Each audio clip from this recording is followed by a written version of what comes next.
முதல் மாதமே நான் கர்ப்பமாயிட்டேன்னு உங்களுக்கு தெரிஞ்சதுன்னா பெண்கள் சூரிய நமஸ்காரம் காலையில் போய் மனசார நீங்கள் பண்ணணும்.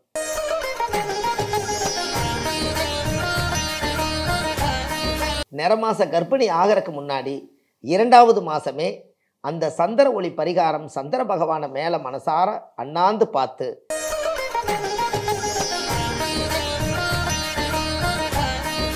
இந்த 3வது மாதத்தில் நான் இந்த பரிகாரத்தை நான் எடுத்து 30 நாளும் கந்த சஷ்டி முருகனை நான் படிக்கிறேன்னு சொல்லி டெய்லி காலையில் எந்திரிச்சு சஷ்டியை நோக்க சரவண பவனா சிஸ்டது குதுபம் செங்கதிர் வேளாண் பாதம் 2 பன்மதி சதகி கீதம் பாட கிண்கிணி ஆடன்னு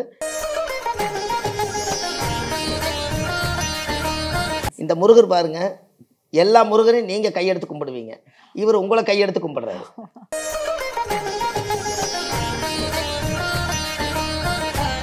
அந்த காலத்தில் விடுகதை சல் சல் மழை பெய்யுது தின்னக்கால ஓசையுடன் 4 பேரும் கண்ணமாறு நனையாம வராங்கன்னா பசுமாடு எல்லா பக்கமே நினைஞ்சிருப்பாங்க, ஆனா மாட்டோட மடி நினையாம வருதுன்னு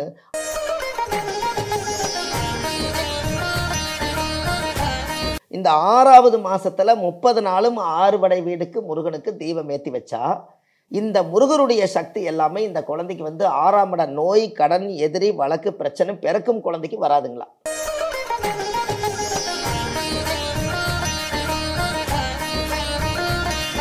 திருப்புணவாசல் விருத்திபுரீஸ்வரர், அந்த சாமிக்கு பேரு விருத்திபுரீஸ்வரர். அந்த கோயில் போயிட்டு வந்தா விருத்தி ஆகாதவங்களா விருத்தி ஆவாங்களாம், அதனால விருத்திபுரீஸ்வரர்னு சொல்லி அந்த கோவிலை சுற்றி ஒரு 10 கிலோமீட்டர் தூரத்துக்கு பிரசவ ஆஸ்பத்திரி கிடையாது.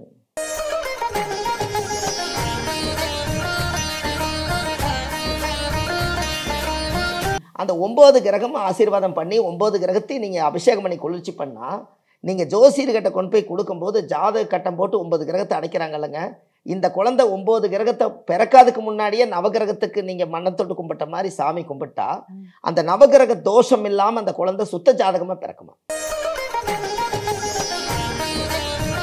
அதை இறைவன் கொடுக்க நினைப்பதை மனிதன் தடுக்க முடியாது.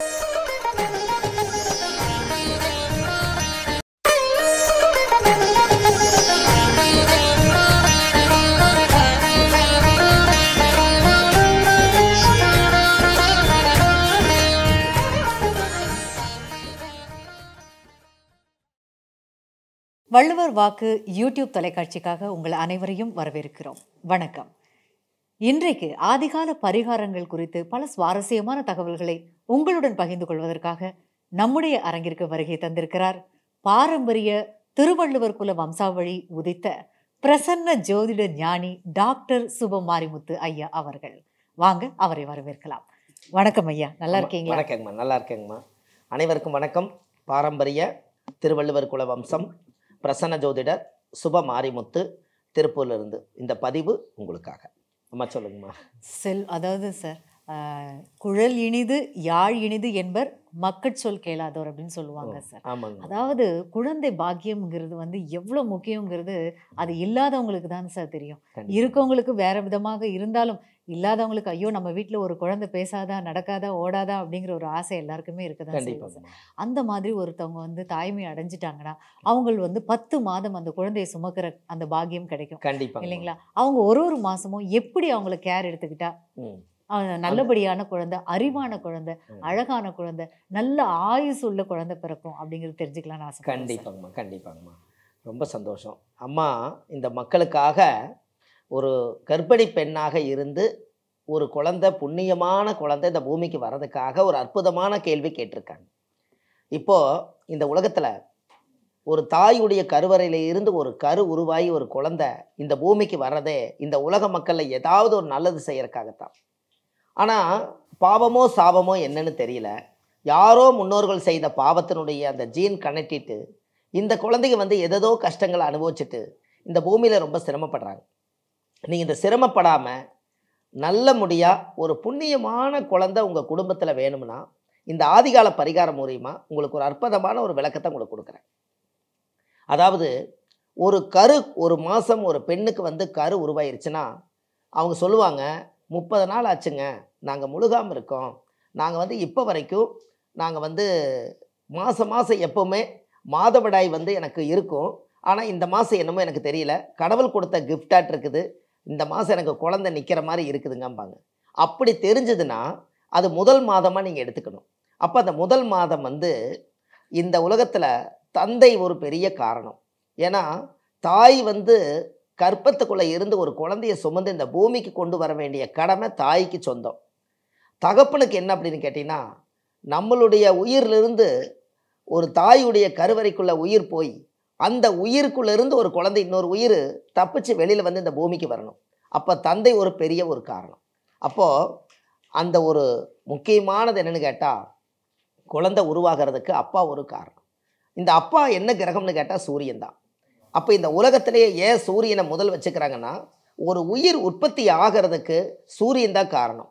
நீங்கள் பாருங்கள், ஏதாவது ஒரு குழந்தைக்கு குளிர் அடிக்குதுன்னா கொஞ்சம் வெயிலில் போய் நின்னோடனே அந்த குளிர் நின்றுது. அது சூரியனோட வெப்பத்தினால தானே அந்த குளிர் நிற்கிது. அப்போ அந்த சூரியனுடைய பிம்ப ஒளி நம்ம மேலே பட்டாதான் நம்ம சக்தி நல்லாயிருக்கு. அப்படி இருக்கும் காலகட்டங்களில் ஒரு குழந்தை முதல் மாதம் 10 மாதம் ஒரு வயிற்றில் ஒரு குழந்தை உருவாகி இந்த பூமிக்கு அது வெளியில் வர்றதுக்கு தாய் முதல் என்ன கடமை செய்யணுங்கிறதா இந்த பதிவில் பார்க்க போகிறோம். இந்த முதல் மாதம் சூரியன்னா அப்பா. முதல் மாதம் ஒரு மாதம் பூராமே சூரிய ஒளி நம்ம மேலே பட்டாதான் அந்த அப்பா அந்த குழந்தைய மனசார அந்த கருவில் இருக்கிற குழந்தைக்கு நல்ல ஒரு இறையாற்றல் கிடைக்கும். அதுக்கு நீங்கள் என்ன பண்ணணும்னா, முதல் மாதமே நான் கர்ப்பம் ஆயிட்டேன்னு உங்களுக்கு தெரிஞ்சதுன்னா பெண்கள் சூரிய நமஸ்காரம் காலையில் போய் மனசார நீங்கள் பண்ணணும்.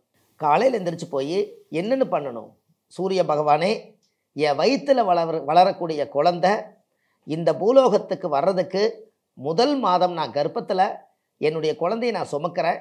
சூரிய பகவானே இந்த குழந்தைக்கு மனசார இதுக்கு என்னென்ன யோகத்தெல்லாம் நீங்கள் கொடுக்கணுமோ கொடுத்து எனக்கு இந்த கருவு அழியாமல் இந்த குழந்தை புண்ணிய குழந்தையாக பிறக்கணும். அதுக்கு சூரியன் என்பது உலகத்திலேயே வெளிச்சம். அதனால் உங்களிடம் மனசார நான் மண்டி போட்டு வணங்குறேன்.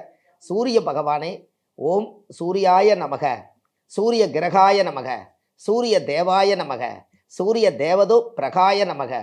சூரியனால் உண்டாகும் எல்லா சகல ஐஸ்வர்யங்களும் இன்றோடு எனக்கு கிடைக்க வேண்டும் என்று சொல்லி மனசார நீங்கள் சூரிய பகவானை நமஸ்காரம் பண்ணிங்கன்னா 30 நாள் நீங்கள் போய் சூரிய ஒளி பார்த்தா இந்த சூரியனுடைய ஆத்ம சக்தி அந்த குழந்தைக்கு முதல் மாதமே கிடைச்சிடும்.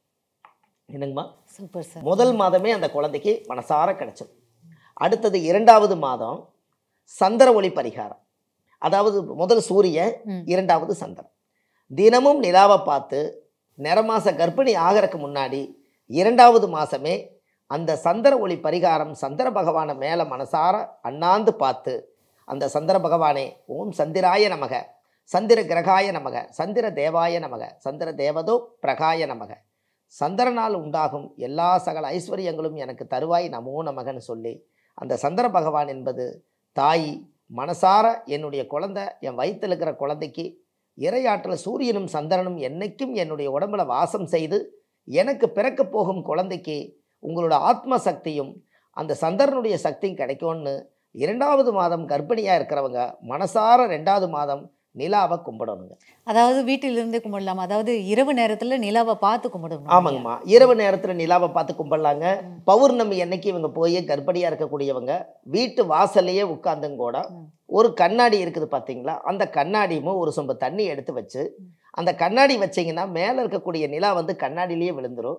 இந்த கண்ணாடிக்குள்ளேயே நிலாவை பார்த்து ஒரு சொம்பு தண்ணி, நீர், ஜலம், சந்திரன்னா நீர் வச்சு மனசார நீங்கள் கும்பிட்டுங்க கூட அந்த கண்ணாடி எடுத்து வச்சுக்கலாம். காலையில் இந்த தண்ணியில் நீங்கள் குளிக்கலாம் இல்லைங்களா? ஓ அருமை சார். என்னங்கம்மா, அந்த காலத்தில் சந்திர கிரகணம் சூரிய கிரகணம் எல்லாம் இந்த கண்ணாடியில் பார்ப்பாங்க எவ்வளவு பலம் இருக்குதுன்னு அந்த காலத்திலேயே. அதனால இதெல்லாம் நம்ம கண்டிப்பாக செய்யலாம். அது 2வது மாதத்துக்கு. அடுத்தது ஒரு குழந்தை 2 மாதம் இப்போ வயிற்றில் இருக்குது. இந்த கதை நீங்கள் கேட்குறதுல இந்த ஆதிகால பரிகாரத்தில் 2 மாதம் தான் இப்போ முடிஞ்சிருக்குது இல்லைங்களா? ஏன்னா இந்த பதிவு நீங்கள் முழுசாக கேட்டால் தான் உங்களுக்கு புண்ணியம். என்னங்கம்மா, 10 மாதத்தையுமே நம்ம இவ்வளவு தூரம் இந்த உலக மக்களுக்காக முதல் இந்த ஆதிகால பரிகாரத்தில் இந்த மாதிரி ஒரு மாதத்தினுடைய அழகையும் அழகாக சொல்கிறதுக்கு யாருமே இல்லை சார். நீங்கள் தான் சார் முதல்ல நான் சொல்ல கேட்குறேன். நான் எழுதும் போதே என்னுடைய பெற்ற தாய்க்கு நன்றி சொல்லி தான் எழுதியிருக்கிறேங்க. இந்த பதிவை கேட்டு பிறக்கிற குழந்தை புண்ணியமாக பிறந்து இந்த உலகத்தில் எல்லாருமே புண்ணியமாக வருவாங்கங்கிறது நம்பிக்கையோடு எழுதியிருக்கேன். அதனால பிறக்கிற குழந்தைகள்லாம் இந்த பரிகாரம் பண்ணால் புண்ணியமாக தான் பிறக்கும். கண்டிப்பாக சார். அடுத்தது அதாவது 9 நவகிரகங்களுடைய ஆசீர்வாதமும் கிடைக்கிற மாதிரி. ஆமாங்கம்மா. அடுத்தது 3வது மாதங்க. 3வது மாதம் அப்போ 1 சூரியன் 2 சந்திரன். 3வது மாதம் வந்து செவ்வாய். இந்த செவ்வாய்னா யாருன்னு கேட்டால் ஒரு குழந்தைக்கு முதல்ல ஒரு தைரியம் வேணுங்க. ஒரு எலும்பு தைரியமாக இருக்கணும். ஒரு செவ்வாய்னா ரத்த துடிப்பு நல்லா இருக்கணும். அந்த செவ்வாய்ங்கிறது அந்த இரையாற்றல் நம்மளுக்கு அந்த உடம்புல நல்லா இருக்கணும். 3ஆம் இடம் வந்து இந்த குழந்தைக்கு வீரியம், தைரியம் எல்லாம் நல்லா இருக்கணும்னா, இந்த 3வது மாதத்துல தைரியமா இருக்கக்கூடிய கிரகமே உலகத்துல முருகன் தான். கந்த சஷ்டி கவசத்தை வந்து 3வது மாசத்துல தினமும் காலையில் எந்திரிச்சு ஒரு முருகர் படமோ இல்லை ஒரு முருகர் சிலையோ அதை வச்சு ஒரு கல்கண்டு வச்சு கந்த சஷ்டி கவசத்தை உட்கார்ந்து என்னுடைய வயிற்றுல வளரக்கூடிய குழந்தை மனசார இந்த 3வது மாதத்தில் நான் இந்த பரிகாரத்தை நான் எடுத்து 30 நாளும் கந்த சஷ்டி முருகனை நான் படிக்கிறேன்னு சொல்லி டெய்லி காலையில் எந்திரிச்சு சஷ்டியை நோக்க சரவண பவனா சிஸ்டது குதுவன் செங்கதிர் வேளாண் பாதம் 2 பன்மதி சதகை கீதம் பாட கிண்கணி ஆடன்னு யாருக்கிட்டையும் பேசாமல் இந்த மந்திரம் முடி வரைக்கும் முதல்ல நீங்கள் யாருக்கிட்டையும் பேசக்கூடாது. 15 நிமிஷத்தில் நீங்கள் படிச்சிடலாம். அந்த 15 நிமிஷத்தில் நீங்கள் குறுக்க யாருக்கிட்டையும் பேசக்கூடாது. ஏன்னா முருகனை நீங்கள் கூப்பிட்டீங்க, முருகர் உங்களுக்கு காட்சி கொடுக்க போகிறாரு.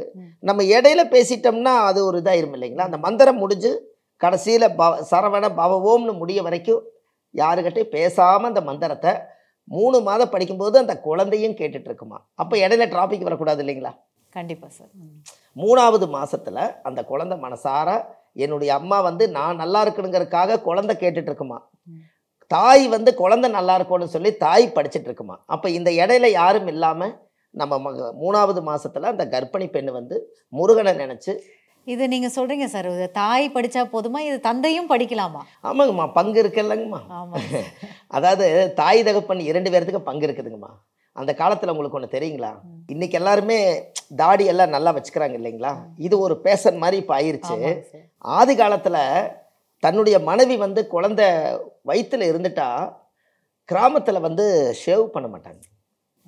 குழந்தை வந்து வயிற்றுக்குள்ளே இருக்குதே, இந்த உலகத்துக்கு சொத்து வாரிசு வந்து இந்த பூமிக்கு வந்து தாய்க்குள்ளே குழந்தை இருக்குதே, அந்த குழந்தை தாயும் தப்பிச்சு அந்த குழந்தையும் தப்பிச்சு உயிரோட 2 பேரும் நல்லபடியாக பிறக்கணும்னு சொல்லி கடவுளுக்கு நம்ம என்ன செய்யறதுன்னு தெரியலையேன்னு பார்க்கும்போது ஒரு பசுமாடு இருக்குதுன்னா கடவுளுக்கு வந்து பால் கொடுக்குதுங்க. மனுஷன் நம்ம என்ன கொடுக்குறோம் கடவுளுக்கு? ஒன்றுமே இல்லை, முடி தானே கொடுக்குறோம். அதனால அந்த முடியை வந்து ஷேவ் பண்ண மாட்டாங்க, அப்படியே வச்சுருப்பாங்க. இப்போ கடைசியில் பார்த்தோம்னா ஒரு கடைகண்ணிகளுக்கு போகும்போது ஏப்போ இப்படி இருக்கிற அப்படின்னா, என்னுடைய மனைவி வந்து இன்றைக்கி கர்ப்பிணியாக இருக்காங்க, குழந்தை வெளியில் பிரசவமாகி நல்லபடியாக வந்ததுக்கு அப்புறம் தான் நான் முடி எடுப்புன்னு சொல்லி அந்த குழந்தைக்காகவும் அந்த மனைவிக்காகவும் அவருடைய அழகு லட்சணத்தையும் கூட பார்க்காம அப்படியே ஒரு சித்தர் மாதிரி இருப்பார். இதெல்லாம் அந்த காலத்தில் கிராமத்தில் இதெல்லாம் நடக்குதுங்க. அதுபோல் அந்த காலத்தில் குழந்தைக்காக தியாகம் செய்த தகப்பனையும் பார்க்கணும் இல்லைங்களா. கண்டிப்பாக. குழந்தைக்காக தியாகம் எதுன்னு கேட்டிங்கன்னா இனி போகிற காலத்தில் அது நடக்குங்க. ஏன்னா நம்ம மனைவி தான் முக்கியம், நம்ம குழந்தை தான் முக்கியம். நம்ம சம்பாரித்து வச்ச சொத்தை வயிற்றில் இருக்கிற குழந்தை தான் வந்து ஆளப்போகுது. அதுக்காக நீங்கள் 10 மாதம் தியாகம் பண்ண ஒன்றும் தப்பு இல்லைங்களே. கண்டிப்பாக. அப்போ அந்த 3வது மாதத்தில் கந்த சஷ்டி கவசம் படித்து நல்லபடியாக இந்த உலகத்துக்கு தைரியம் வீரியம் அந்த குழந்தைக்கு பாருங்கள் வயிற்றுக்குள்ளேயே திருஷ்டி கழியுது. கந்த சஷ்டி கவசத்தில் அத்தனை விளக்கங்கள் இருக்குதுங்க. முருகருடைய ஆசீர்வாதம் அந்த குழந்தைக்கு டைரக்டாக போகும் இல்லைங்களாங்கம்மா. அதோட இல்லாமல் அங்கங்கள் லட்சணங்கள் எல்லாமே அந்த பாட்டில். ஆமாங்கம்மா, கண்டிப்பாக. அதான் பொல்லாதவரையும் பொடி பொடியாக்கும் என்னங்க, இது மாதிரி எல்லாம் ஒரு வார்த்தைகள் எல்லாமே வரும். அதனால கந்த சஷ்டி கவசம் கந்தபுரு கவசம் எல்லாமே ஒரு ரொம்ப சக்தி வாய்ந்த மந்திரம். கந்த சஷ்டி கவசம் வீட்டில் இருந்தாலே தீய சக்தி வராதுங்க. ஏன்னா அன்னைக்கு அந்த மூல மந்திரத்துக்கு தானே பவர் ஜாஸ்தி. அதனால அந்த 3வது மாதம் ஒரு கர்ப்பிணி பெண் வந்து இப்படி மனசார இருக்கணுங்க. அடுத்தது 4வது மாதம். 4வது மாதம் ஒரு கர்ப்பிணியாக இருக்கக்கூடிய பெண் வீட்டில் பசுமாடை கூட்டிகிட்டு வந்து பசுமாட்டுக்கு 4 காலுக்கும் காலை கழுவி அதுக்கு ஒரு பாத பூஜை வச்சு அதுக்கு ஒரு வஸ்திரம் ஒரு சாப்பாடு உணவு கொடுத்து பசுமாட்டுக்கு அகத்திக்கீரை வாழைப்பழம் கொடுத்து மனசார 19 முறை அந்த கர்ப்பிணி பெண்ணை சுற்றி அந்த பசுமாடை பார்த்து சாமி கும்பிட்டா இந்த வயிற்றில் வளரக்கூடிய குழந்தைக்கு மகாலட்சுமி ஐஸ்வர்யமும் பசுமாட்டுடைய வாகனம் நந்தியுடைய சிவனுடைய வாகனம் வந்து நந்தியாகவும் இருக்கிறதுனால அந்த குழந்தைக்கு ஆசீர்வாதம் பண்ணிட்டு போகிறக்காக பசுமாடு பூஜை பண்ணணுங்க. அது என்னது? கோமாதா பூஜை. இதை ஜோசியத்தில் கொண்டு வரணும்னா மேசத்திலிருந்து 4வது மாதத்துக்கு 4வது இடம் வந்து கடகம் வருங்க. ஜோசியத்தில் கொண்டு வந்தா 4ஆம் இடம் கடகராசியாக இருக்கிறனால இந்த கடகத்துக்கு அதிபதி சந்திரன் தாய் போய் ரிஷபராசியில் உச்சமாகும்.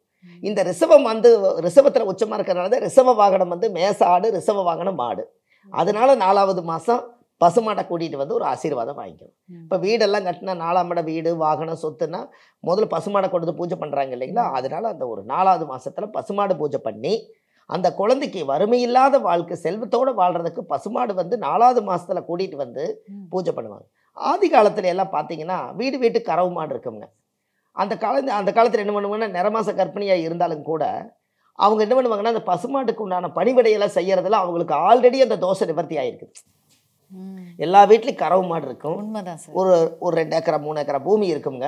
அந்த பசுமாடை அவங்க இழுத்துட்டு போய் அதை குளிக்க வச்சு அதுக்கு வேணுங்கிற பொட்டு சந்திரம் வச்சு, ஒரு தை நோம்பாச்சுன்னா மாட்டு பொங்கல் வந்துச்சுன்னா கொம்பெல்லாம் சீவி விட்டு அதுக்கு பொட்டு சந்திரம் வச்சு மாடை அலங்காரம் பண்ணி பசுமாடை தெய்வமாக நம்ம வீட்டில் ஒரு குழந்தையா இருக்குதுன்னு நினச்சி இயற்கையாகவே அந்த பசுமாட்டுக்கு பணிவிடை செஞ்சு தான் புண்ணிய குழந்தைகள் அந்த காலத்தில் பிறந்திருக்கு. அதோட இல்லாமல் சுகப்பிரசவம்ங்கிறது அந்த காலத்தில் அதிகம். இப்போதானே சார் சிசேரியன்லாம் வந்திருக்கு. இந்த மாதிரியான வேலைகள் கண்டிப்பாக. ஏன் 4வது மாதம்னா பசுமாட்டுக்கு இருக்கக்கூடிய அந்த பால் சுரபிங்கோட 4 மடியிலையும் கூட 4 தான் இருக்குங்க.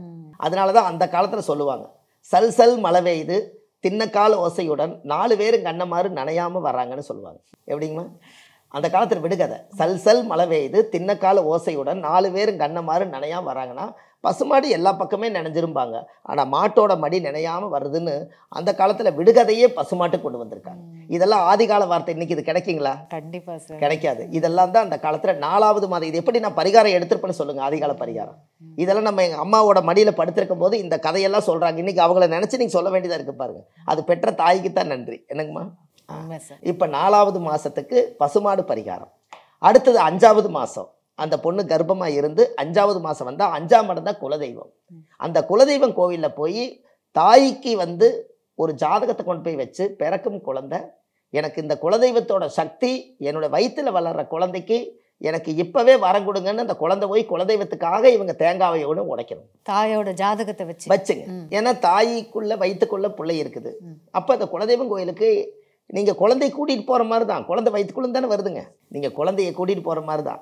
அந்த கர்ப்பிணி 5வது மாத கர்ப்பிணி குலதெய்வம் கோயிலில் போய் சாமி மேலே ஊற்றின தீர்த்தத்தை வாங்கி குடிச்சிட்டு சாமிக்கு தேங்காய் பழம் பூ மாலை கல்கண்டு வாங்கி அர்ச்சனை பண்ணி இந்த ஜாதகத்தை வச்சு என்னுடைய வயிற்றில் 5வது மாதம் வளர்கிற குழந்தைக்கு எனக்கு எப்படி குலதெய்வத்தினுடைய அனுகிரகம் இருக்குதோ அதே மாதிரி என்னுடைய குலதெய்வத்துக்கும் ஒரு அனுகிரகம் வேணும்னு சொல்லி என்னுடைய குழந்தைக்கு என்னைக்கும் குலதெய்வத்தினுடைய சக்தி இருக்குன்னு சொல்லி அவங்க மனசார தேங்காவை உடைச்சி சாயம் போட்டு வந்தா பிறக்கிற வயிற்றில் வளர்கிற குழந்தைக்கு அன்னைக்கே 5ஆம் பாவம் அந்த குழந்தைக்கு தாய் புண்ணியத்தை செஞ்சு வச்சுக்கிறது. இதுதாங்க புண்ணியம். தாய் வந்து புண்ணியத்தை செஞ்சு வச்சிருச்சுன்னு சொன்னாங்க இல்லைங்களா? இதுதான் புண்ணியங்க. கண்டிப்பாக. என்னை ஒரு தீய வழியில் என்னை குழந்தையா இருக்கும்போது எந்த தப்பு செய்யாமல் ஆன்மீகமாக என்னை கூட்டிகிட்டு போய் என்னுடைய பூமிக்கு வராதுக்கு முன்னாடியே எங்கள் அம்மா எனக்கு புண்ணியம் பண்ணிக்குன்னு அந்த குழந்தை எழுதி வைக்கிங்களா? ஒரு நாளைக்கு வந்து அந்த குலதெய்வத்துக்கு ஒரு பணிவிடை செய்யறதுக்கு எங்கள் அம்மா போயிருக்காங்க, நான் பூமிக்கு வந்ததுக்கப்புறம் நான் போய் செய்யறேன்னு அந்த குழந்தை போகுமா? அதனால தாங்க வாரிசு குலதெய்வம் வந்ததுனால தானே வம்சாவளி குலதெய்வமாக மாறுச்சு.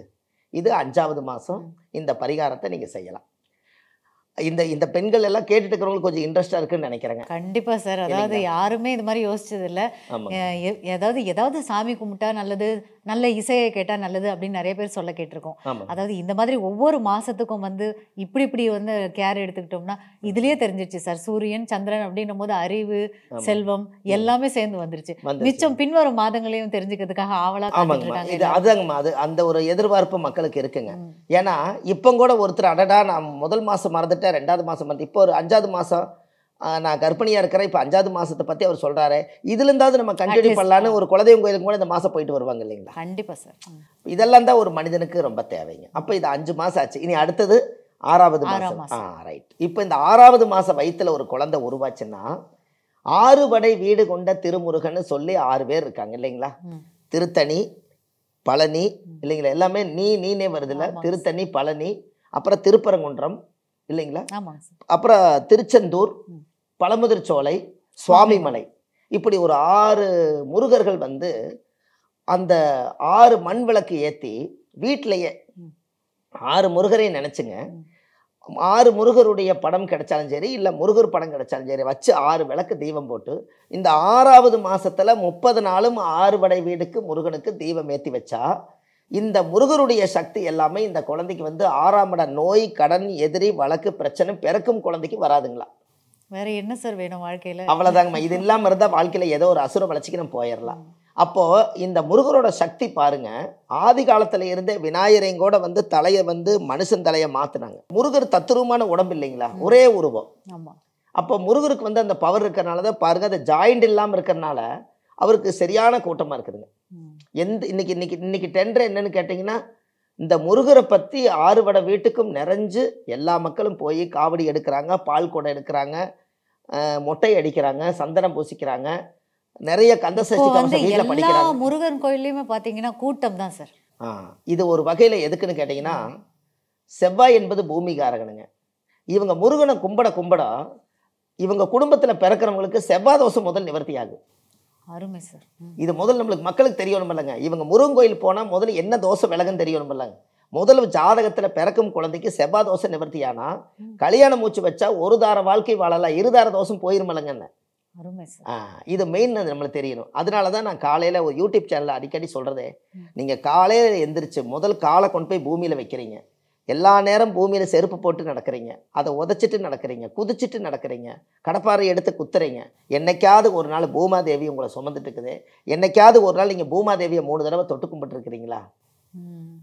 ஏன்னா இந்த பூமியில் தான் நம்ம வாழ்கிறோம். அப்போ அந்த பூமாதேவி கேட்குமா, உன்னை நான் சுமந்துக்கிட்டே இருக்கிறனே, என்னை ஒரு நாளாவது கீழே பார்த்து தொட்டு கும்பிட்டுருக்கிறியான்னு. அதனால் காலையில் எந்திரிச்சோன்னே யாராக இருந்தாலும் நம்ம வாழ்க்கையில் நல்லா இருக்கணும், பொறுத்தவர் பூமி ஆளுவார்னு சொன்னாங்க. அந்த பூமாதேவியை செருப்பை கழட்டி விட்டுட்டு, அந்த காலத்தில் சூரியன் வந்திருப்பார், 6:30 மணிக்கு சூரியன் வந்துருவார், செருப்பை கழட்டி விட்டுட்டு சூரியன் வந்துருச்சுன்னா மக்களுக்கு ஒரு ஆனந்தம் பிறக்கும். உடனே போய் பூமாதேவியை 3 தடவை, சாமி கடவுளே இந்த பூமாதேவி என்னை சுமந்துட்டு இருக்கிறேன், உனக்கு வலிக்கும், ஆனால் நான் என்னை படைச்சதுனால நான் உன்னை தலை வணங்குறேன், என்னை ரொம்ப காலம் இந்த பூமியில் என்னை சமக்க வைக்கணும்னு பூமாதேவி தொட்டு கும்பிடணும். இந்த பூமி தொட்டு கும்பிட்டுட்டு நேராக சூரிய நமஸ்காரம் பண்ணணும். இதை பண்ணிட்டு அடுப்பு சாம்பல் எடுத்து பல்லு விளக்கி எடுத்தா முதல்ல பழைய சாப்பாடே ஆதி காலத்தில் சாப்பிடுவாங்க. அப்படி இருந்தால் இயற்கை எவ்வளவு இருக்குதுன்னு பாருங்க. இதெல்லாம் இன்னைக்கு இந்த யூடியூப் சேனல் மூலியமா கொண்டு வந்தா மக்கள் ஒரு 25% பூமாதேவி தொட்டு கும்பிடுவாங்க இல்லைங்க. இப்போ பாருங்க, இந்த பதிவு கேட்குறவங்களுக்கு இந்த ஒரு வாய்ப்பு நீங்கள் கேட்டதுனால இந்த டிப்ஸ் இடையில வருது பாருங்க. அதனால தான் செவ்வாயினா ரத்தம்னு சொன்னாங்க. யாருக்கெல்லாம் ரத்த சோகம் வராமல் இருக்கணுமோ அவங்க பூமி தொட்டு கும்பிட்டா ரத்த சோகம் வராது. செவ்வாய் தானே பூமிக்காரகன். அவ்வளோதான். இப்போ என்னோட பேக்கில் நீங்கள் எடுத்து பார்த்தீங்கன்னா பணம் இருக்குதோ இல்லையோ இத்தச்சோடு கந்தசஷ்டி கவச புத்தகத்தை சுமந்துட்டே தான் போகிறேங்க. இத்தச்சோடு இருக்குங்க சின்னதாக. அதில் அந்த கந்தசஷ்டி கவசம் என்னோட பேக்கில் இருக்கும். எப்பவுமே முருகனை நான் எடுத்துகிட்டு போகிற மாதிரிங்க. நான் உன்னை ஒரு 5 கிராமாவது நான் சுமக்கிறேன் இல்லைங்களா. நம்ம ஆதிகால பரிகாரங்கள்லேயும் முருகர் இருக்காரு. ஆமாங்க. இவர் இந்த முருகர் தான் எனக்கு ஃபேவரெட்டுங்க. இந்த முருகருடைய அதிசயம் என்னன்னு தெரியுங்களா? தெரியாது. இந்த முருகர் பாருங்க, எல்லா முருகரையும் நீங்கள் கையெடுத்து கும்பிடுவீங்க, இவர் உங்களை கையெடுத்து கும்பிடுறாரு இல்லைங்களாம்மா. அப்போ பாருங்கள், தெய்வம் கூட ஒரு காலத்தில் எல்லாரையும் தலை வணங்கி அது பணிவோடு இருந்து எல்லாத்துக்கும் ஆசீர்வாதம் பண்ணுது. இது எனக்கு ஒரு குருநாதர் என்னுடைய வாழ்க்கையில் 30 வருஷத்துக்கு முன்னாடி எனக்கு குருநாதர் நாக்கள் எழுதி விடும்போது இந்த முருகருடைய அட்டையை வச்சு இந்த கையில் கொடுத்து, நீ விருச்சிக இலக்கணத்தில் பிறந்திருக்க, எப்பவுமே நீ இந்த முருகனை வச்சு நீ வழிபாடு பண்ணுனாருங்க. நான் இந்த ஆதிகால பரிகார புத்தகம் எழுதும் போதும் கூட அந்த முருகரை அவர் கொடுத்த அந்த லோகோவே நான் வச்சு எல்லா மக்களுக்கும் கொடுக்குறேன். அருமை சார். இப்போ நீங்கள் சொல்லவும் விருச்சக லக்னம், அதனால நான் இப்படி வச்சுருக்கேன் அப்படின்னு மாதிரி வரும் காலங்களில் நம்ம அதை பற்றியும் பேசணும் சார். ஆமாங்க. நாம் விருச்சிக லக்கணத்தில் பிறந்திருக்கிறது என்னமோ ஒரு கொடுப்பனை தாங்க, இறைவன் கொடுத்த வரம். அதாவது ஒரு லக்கணத்தில் ஒரு தாய் 300 நாள் மூச்சடக்கி தாய் வச்சிருந்து இந்த பூமிக்கு பிறக்கும் போது 12 லக்கணத்தில் என்னை விருச்சிக லக்கணத்தில் பிறந்ததுனால அது செவ்வாயுடைய லக்கணம்ங்க. அதனால செவ்வாய் தான் பூமி. நான் வடபழனியில் ஆஃபீஸ் வச்சுக்கிறது முருகன் கோயிலுங்க. நம்ம திருப்பூரில் ஆஃபீஸ் வச்சுக்கிறது திருமுருகன் பூண்டி முருகன் கோயில். திருச்செந்தூரில் செங்கோட்டு வேலவன் முருகன் கோயிலில் ஆஃபீஸ் வச்சுருக்கேன். இப்படி ஒரு 3 பிரான்ச் வச்சுருக்கேன். 3 பிரான்ச்சும் முருகர் சன்னிதானத்திலே வச்சுக்கிறேங்க. அப்போ இறைவன் அந்த காலத்திலேயே அந்த முருகரோட சக்தியோடு பிறந்ததுனால முருகன் மண்ணை விட்டு இது வரைக்கும் நான் ஆஃபீஸே வைக்கலைங்க. இதெல்லாம் கடவுள் கொடுத்து வரேன். அதை இறைவன் கொடுக்க நினைப்பதை மனிதன் தடுக்க முடியாது. உண்மை சார், உண்மை சார். இதெல்லாம் இருக்கு. இப்போ 6ஆம் மாதம் 6வது மாதம் இது போயிட்டே இருக்குது இல்லைங்களா. இந்த பதிவை பொறுமையாக கேட்கணும் இல்லைங்களா. ஏன்னா 10 மாதத்துக்கு 10 மாதம் பொறுக்கிறதுக்கு 10 நிமிஷம் நீங்கள் பொறுத்தாதான் இந்த வீடியோ ஃபுல்லாக கேட்க முடியும். கண்டிப்பாக கண்டிப்பாக. அப்போ இது 6வது மாதத்துக்கு 6 படை வீட்டுக்கு 6 மண்விளக்கேற்றி சாமிக்கு தீபம் போட்டால் ரொம்ப நல்லா இருக்கும். 30 நாட்கள். அடுத்ததுங்க 7வது மாதம். இந்த 7வது மாதத்தில் யார் இருக்கிறாங்கன்னா சப்த கன்னிமார்கள் இருக்காங்க. அந்த காலத்துல பாத்தீங்கன்னா 7 கன்னிமார் நீங்க பார்த்திருப்பீங்க. ஒரே கல்லுல 7 கன்னிமார் இருப்பாங்க. அதுதான் பெண்ணோட தெய்வமே 7 கன்னி இருக்கும். அந்த 7 கன்னிமார் கோயில்ல போய் 7 புடவை வாங்கி அதுக்கு சாத்தி அதுக்கு சாமிக்கு தேங்காய் பழம் மாலை கல்கண்டு வாங்கி பூஜை பண்ணி சாமி கும்பிட்டு வந்துட்டு நீங்க வளகாப்பு செஞ்சீங்கன்னா அந்த சப்த திதி தோஷம் நிவர்த்தி ஆகுமா. ஏன் அப்படின்னா 7ன்னு ஏன் அந்த காலத்தில் வச்சாங்கன்னா வளகாப்பு செய்கிறாங்களா இல்லைங்களா. ஆமாங்க சார். அது எத்தனாவது மாதத்தில் செய்கிறாங்க? 7ஆம் மாதம். Very good. அப்போ 7வது மாதம் செய்கிறாங்க. வானவில் 7, சப்த சுரங்கள் 7, கிழமைகள் 7 இல்லைங்களா? ஆமாங்க சார். அப்படித்தானே வருதுங்க. ஆமா. சப்த ரிஷிமார்கள் 7, சப்த கன்னிமார்கள் 7, எல்லாமே அப்படித்தானே வருதுங்க. ம். இந்த உலகத்துல முவ்வேளு 21 தலைமுறை, ம். 7 ஏழா 7 ஜென்மம், எல்லாமே 7 வருதுங்களா? அப்ப 7ல கொண்டு வந்து என்ன நிறுத்திட்டாங்கன்னா, இந்த 7வது மாசத்துல வளகாப்பு செஞ்சு பிறக்கும் குழந்தைக்கு சீர் செஞ்சு அந்த திருஷ்டியெல்லாம் கழிச்சு இனிமேல் அந்த கர்ப்பப்பைக்குள்ள இருந்து இந்த பூமிக்கு 7வது மாசமே தயார் நிலைக்காக எந்த தோஷங்களும் வரக்கூடாதுங்கிறதுக்காக தாய்க்கும் தன்னுடைய குழந்தைக்கும் வந்து திருஷ்டி கழிச்சு வளகாப்பு என்பது அருட்காப்பு மாதிரிங்க. இனிமேல் அந்த குழந்தைக்கு வந்து வளகாப்பு செஞ்சு வளையலெல்லாம் போட்டு ஆதி காலத்தில் முன்னோர்கள் அந்த குழந்தைக்காக எல்லாரும் ஆசீர்வாதம் பண்ணி அந்த குழந்தை புண்ணிய குழந்தையா வரங்கிறதுக்காக 7வது மாதம் வளகாப்பு வச்சுருக்காங்க. என்னங்கம்மா? நீங்கள் அந்த 7வது மாதம் வளகாப்பு வச்சுருக்காங்க. அதனால என்ன அப்படின்னு கேட்டேன்னா 7 முவ்வேளு 21 தலைமுறையில் இருந்து சாபமோ பாவமோ கர்மமோ தோஷமோ எதுவும் பிறக்கும் குழந்தைக்கு வரக்கூடாதுங்கிறதுக்காக 7வது மாதத்தில் கர்ப்பிணி பெண்ணுக்கு அந்த பூஜை பண்ணி சாமி கும்பிட்டு 7வது மாதத்தில் ஒரு பெரிய அதிசயம் என்னென்னா, நீங்கள் எங்கிருந்து கல்யாணம் பண்ணி கொடுத்தாங்களோ திருப்பி 2 தாயும் பிள்ளையும் அந்த வீட்டுக்கே போகுங்க. அதுதாங்க அதிசயமே. என்னங்கம்மா? எப்படி சார் அது புரியல எனக்கு.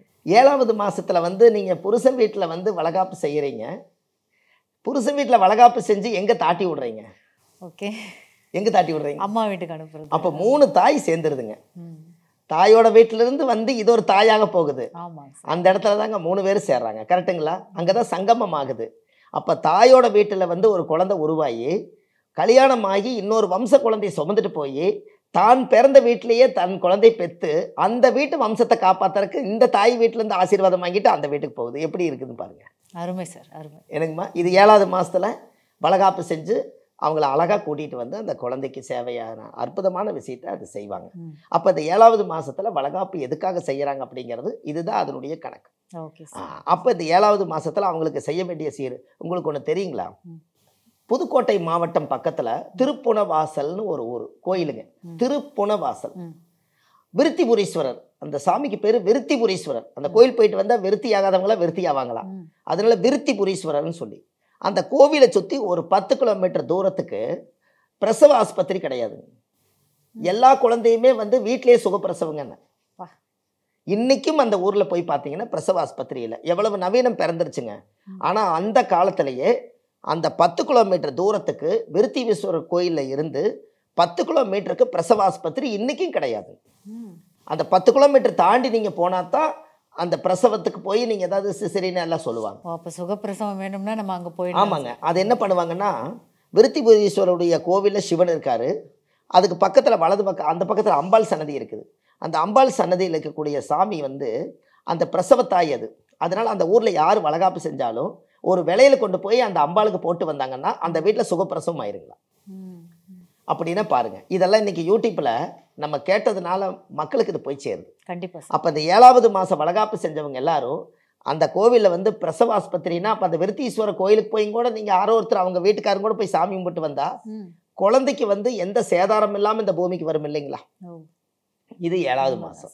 அடுத்தது 8வது மாதங்க. ஒரு மனிதனுக்கு ஜாதகத்தில் 8ஆம் இடம் என்பது ஆயுள், ஆயுள் ஸ்தானம்.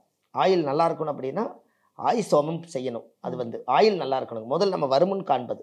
ஒரு மனிதனுக்கு பயம் இல்லாமல் இருக்கணும்னா 8ஆம் இடம் தான் ஒரு மனிதனுக்கு ஆயுள். நம்மளுக்கு எந்த அவமானம், கெட்ட வேறு, பொருள் நாசம், விபத்துகள் எதுவும் வரக்கூடாதுங்கிறதுக்காக மனசார அந்த 8ஆம் பாவ ஆயுள் தோஷம் நிவர்த்தி ஆகிறதுக்காக தாய்க்கும் பிள்ளைக்கும் ஆயுள் ஹோமம் பண்ணணுமா.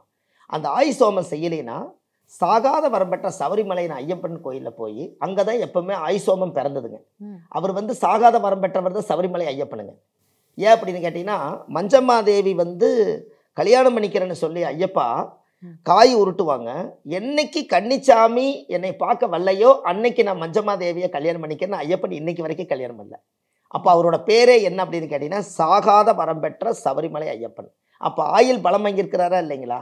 அந்த ஐயப்பன் கோவில் எந்த ஊரில் கிராமத்தில் இருந்தாலும் நீங்கள் மனசார அந்த கோவிலில் போய் அந்த ஒரு ஆயுசோமம் பிறக்கும் குழந்தைக்கும் நம்ம தாய்க்கும் ஒரு ஆயுசோமம் பண்ணலாம். அப்படி இல்லைனாலும் அந்த கோவிலில் போய் ஒரு சகசரநாம பூஜை பண்ணி அந்த சந்தனத்தை வாங்கிட்டு வந்து தாயோட கர்ப்பத்தில் தொடவிட்டாலே அந்த குழந்தைக்கும் சேர்ந்து அந்த ஐயப்பனுடைய அருளும் அந்த ஆயுசும் நல்லா இருக்கும். அருமை சார். இது 8வது மாதம். அடுத்தது 9வது மாதம் வரணும் இல்லைங்களா. இந்த 9ன்னு வரும்போது நவகிரகமாக வர்றாரு. கரெக்டுங்களா. இந்த 9வது மாதத்தில் வந்து ஒரு குழந்தை வந்து இப்போ எல்லாம் பையன் பிறந்தா 9லேயே பிறக்குது இல்லைங்களா.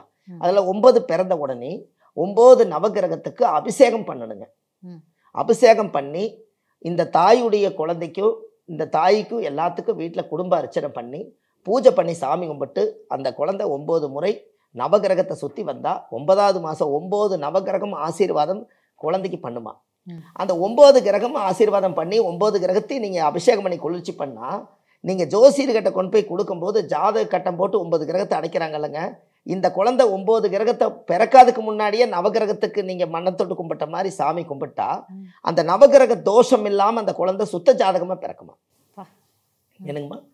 சுத்த ஜாதகமாக பிறக்குமா. 9ஆம் மாசம்ன்றது ஒரு தாய்மார்களுக்கு வந்து கோயிலுக்கு போய் சுத்துறதுலாம் ஒரு முடியாத காரியமா இருக்கும். அவங்களுக்கு வழி இருக்கு. அதுங்கம்மா உருவாக்கணும் ஒரு கணவர், அவருக்கு என்ன வேலை? அவர் போகலாம், அவர் மனசார செய்யலாங்களே. வீட்டுக்கார் வந்து தன்னுடைய மனைவிக்கு ஃபைனல் டைம் வருது இல்லைங்களா, அப்போ அந்த குடும்பத்தில் இருக்கிறவங்களே யார் வேணால் செய்யலாம். யார் வேணாலும் ஒரு குழந்தை வயிற்று கொடுக்கறனால வெளியில் போக முடியாது அப்படின்னா கடவுளை வந்து பூஜை பண்ணி சாமி கும்பிடலாங்க. அதனால தான் அந்த காலத்தில் ராஜாவை அரண்மனையெல்லாம் இருக்கும்போது அந்த காலத்தில் நவகிரகத்தெல்லாம் அவங்க தான் முதல்ல நவகிரகத்தை வந்து நாம் போய் வெளியூர் வண்டி கட்டி குதிரை கட்டி போக முடியாதுன்னு நவகிரக சிலை அடித்து அரண்மனையில் ராஜா கும்பிட்டுட்டு அந்த காலையில் எந்திரிச்சு அரண்மனையில் வேலை செய்யக்கூடியங்க அத்தனை பேருமே காலையில் வந்து தாமரை குளத்தில் குளிச்சுட்டு நவகிரகத்தை 9 முறை சுற்றி சாமி கும்பிட்டு போட்டு அரண்மனைக்குள்ள போய் வேலை செய்வாங்க. அந்த காலத்திலேயே நவகிரகத்தை பிரதிஷ்டை பண்ணிக்கிறாங்க இல்லைங்க. அதனால நம்ம நவகிரக கோயில் ஊருக்குள்ள இப்போ எல்லா கோயிலுமே நவகிரகம் இருக்குதுங்க. அதுக்கு ஒரு இறையாற்றல் இருக்குது. அதனால 9வது மாதம் இந்த நவகிரகத்தை அபிஷேகம் பண்ணி சாமி கும்பிட்டு அர்ச்சனை பண்ணிட்டா அன்னைக்கு 9 நவகிரகங்களும் வக்கரம் இல்லாமல் நீசம் இல்லாமல் திசாபுத்திகள் சரியில்லாமல் மாரக காலம் இல்லாமல் அந்த குழந்தை ஒரு புண்ணிய குழந்தையாக வர்றதுக்கு தாயே இவ்வளவு தியாகம் செஞ்சு அந்த குழந்தைக்கு ஒரு பெரிய ஒரு மாணிக்கக்கலை பெத்தெடுக்க போகுது. கரெக்டுங்களாம்மா? உண்மை சார், உண்மை சார். ரைட்டு, கண்டிப்பாக சார். அதாவது இப்போ நீங்கள் சொல்கிறத வந்து முதல் மாதத்துலேருந்து கேட்டால் பரவாயில்ல, நாங்கள் 10வது மாதம் அதாவது குழந்தை பிறக்கும் தருவாயில் இருக்கிறோம், எங்களுக்கு என்ன பண்ணுறது அப்படிங்கிறது மாதிரி ஒரு சில பேர் வந்து கேட்க ஆசைப்படுறாங்க. இந்த 10வது மாதங்கிறது 10வது மாதம் ஒரு கர்ப்பிணி பெண்ணு வீட்டில் இருந்துக்கிட்டே சாமி கும்பிடலாங்க. என்ன சாமி கும்பிடலான்னா கிருஷ்ணர் சிலை வாங்கிட்டு வந்து வீட்டில் வச்சு கிருஷ்ணருக்கு பூஜை பண்ணால் பிறக்கும் குழந்தை கிருஷ்ணராகவே பிறக்குங்க. என்னங்கம்மா? கிருஷ்ணராகவே பிறக்கும். கிருஷ்ணர் வந்து தச அவதாரம் எடுத்தவரே அவர் தானே. அப்போ அவர் கிருஷ்ணரே தசம்னா 10, தசம்னா அவதாரம் 10 அவதாரம். கிருஷ்ணர் அவதாரம் தானே கலியுகத்தில் எடுத்தாங்க. அதனால வந்து கிருஷ்ணரை வந்து 10வது மாதம் வழிபாடு பண்ணி பூஜை பண்ணுறதும் நம்ம இங்கிருந்துட்டே குருவாயூரப்பனுடைய கோவிலுக்கு சாமி இங்கிருந்தே வீட்டிலிருந்தே கும்பிடுறதும் கிருஷ்ணருடைய படத்தை வீட்டில் வச்சு சாமிக்கு தேங்காய் வளை நெய் வெண்ணெயெல்லாம் வச்சு கிருஷ்ணருக்கு பூஜை பண்ணி 10வது மாதம் மாலையெல்லாம் வாங்கி போட்டு தேங்காய் வளமெல்லாம் உடைச்சி வீட்டிலையே படப்பூசை போட்டு சாமி கும்பிட்டா பிறக்கும் குழந்தை சுத்த ஜாதகமாக அழகுள்ள அறிவுள்ள புத்தியுள்ள ஞானமுள்ள பாவங்கள் செய்யாத ஒரு புண்ணிய குழந்தைய அந்த பூமிக்கு வருங்க.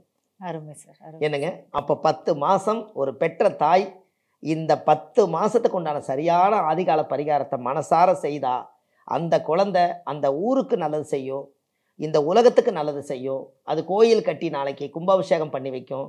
ராஜா மாதிரி அந்த குழந்தைக்கு எல்லா பதவிகள் பேரு புகழ் கிடைக்கும். ஜாதகத்தில் எந்த தோஷம் இல்லைன்னா அவங்க நாளைக்கு ஒரு அடிமை தொழில் இல்லாமல் நல்லா உயர்ந்த நிலைக்கு வருவாங்க. உலக மக்களை காப்பாற்றுவாங்க. அவங்க நாளைக்கு புத்தி சொல்லி மற்றவங்க வாழ்கிற அளவுக்கு தன்னுடைய தாய் இந்த தியாகத்துக்காகவே அந்த குழந்தை புண்ணிய குழந்தையாக இருந்து அசுர வளர்ச்சிக்கு அந்த குழந்தை வருங்க. இப்படி தாய் ஒரு 10 மாதம் மனசார பெத்தெடுத்தால் இனி எத்தனை பேர் கர்ப்பமாக இருக்காங்க இந்த உலகத்தில் அத்தனை பேரும் இப்படி செஞ்சால் ஒரு வீட்லேயும் ஒரு புண்ணிய குழந்தை பிறந்தா எல்லா தோஷம் நிவர்த்தி ஆகுங்களா? கண்டிப்பாக சார், கண்டிப்பாக. இந்த நாடை நம்ம புனிதப்படுத்தி முடியுங்க. இந்த நாடை தோஷம் இல்லாமல் புனிதப்படுத்திட முடியும். பிறக்கும் குழந்தைகள் வந்து புண்ணியவான்களா பிறப்பாங்க. ஆமாங்க, இந்த நாடே புனிதமான நாடாக மாறிடுங்க. ஏன்னா புண்ணிய குழந்தைகள் என்ன செய்வாங்க? நல்லதுதான் பண்ணுவாங்க, இந்த உலகத்துக்கு நல்லதான் செய்வாங்க. என்னங்க? கண்டிப்பாக. விவேகானந்தர் இருக்காரு, அவர் பிறந்து அவர் தலையெடுத்து அவர் எத்தனையோ மக்களுக்கு நல்ல தைரியமான வார்த்தையை சொல்லிட்டு போனார்னா அவங்கள பெற்றதும் ஒரு தாய் 10 மாதம்தான். அப்போ அவர் மட்டும் விவேகானந்தராக பிறந்து இந்த உலகத்துக்கு செய்த மாதிரி எத்தனை விவேகானந்தர் இனிமேல் பிறக்கலாமுங்க? உண்மை சார். என்னங்கம்மா? உயிரே போகும் நிலை வந்தாலும் உன் தைரியத்தை கைவிடாதே, நீ சாதிக்க பிறந்தவன் சொன்னார். இந்த ஒரு வார்த்தை போது உலகத்துக்கு. என்னங்கம்மா? கண்டிப்பாக. ஆமாம், நீ ஓடிக்கிட்டு இருக்கிறது கடிகாரம் முள் இல்லை, உன்னுடைய வாழ்க்கைன்னு சொன்னார். இதெல்லாம் எங்கே கிடைக்குங்க? நாம் டைம் வேஸ்ட் பண்ணாமல் இந்த உலக மக்களுக்கு பிறந்து எவ்வளவு காலம் இறைவன் இந்த உலகத்துக்கு ஆயுள் போட்டுக்கிறாரோ அது வரைக்கும் வாழ்ந்து நம்ம இந்த உலகத்துக்கு ஏதாவது ஒரு நல்லது செய்துட்டு போனாலே அது வாழ்வது ஒரு முறை, வாழ்த்தட்டும் தலைமுறை. கண்டிப்பா என்னங்கம்மா? சார். ஒவ்வொரு மாதமும் இந்த தாய்மார்கள் என்ன பண்ணுவாங்க, இப்ப நீங்க இந்த வீடியோவை யார் பார்க்குறாங்களோ, அவங்கலாம் என்ன பண்ணுவாங்கன்னா, எனக்கு தோன்றுது. அதாவது மாசம் மாசம் என் புள்ள இப்படி ஆகும், இப்படி ஆகும், இப்படி ஆகும்னு டெய்லி ஒரு நல்ல எண்ணத்த விதைச்சு, விதைச்சு, விதைச்சு வரப்போற குழந்தை கண்டிப்பாக ஒரு புண்ணிய குழந்தையாவே அமையும். அந்த புகழ் உங்களையே சாரும் ஐயா. ரொம்ப சந்தோஷம். வந்து பகிர்ந்து கொண்டமைக்கு நன்றி. ரொம்ப நன்றிம்மா. அனைவருக்கும் வணக்கம். தவறாம இந்த பரிகாரத்தை செய்து வளமோடு வாழுங்க. வாழ்க வளமுடன். நன்றி, வணக்கம். நம்முடைய சுபம் மாரிமுத்து ஐயா அவர்களின் 30 ஆண்டுகால ஜோதிட ஆராய்ச்சியின் விளைவாக பெற்ற பிள்ளையான இந்த ஆதிகால பரிகாரங்கள், அதுவும் 1736 பரிகாரங்கள் அடங்கிய இந்த ஆன்மீக புத்தகம் உங்க வீட்டில் இருந்தாலே உங்களுக்கு நல்லது பண்ணுங்க. இந்த புத்தகம் உங்களுக்கு வேணும்னா நேரடியாகவோ இல்லை ஆன்லைன் வாயிலாகவோ நீங்கள் வாங்கலாம். நேரடியாக நீங்கள் வாங்கணும்னா திருப்பூர்லேயோ இல்லை சென்னை வடபழனி ஆஃபீஸ்க்கோ வந்து வாங்கலாம். இந்த புத்தகம் உங்கள் வீட்டுக்கே கொரியர் மூலமாக அனுப்பப்படுங்க. வாழ்த்துக்கள். நன்றி.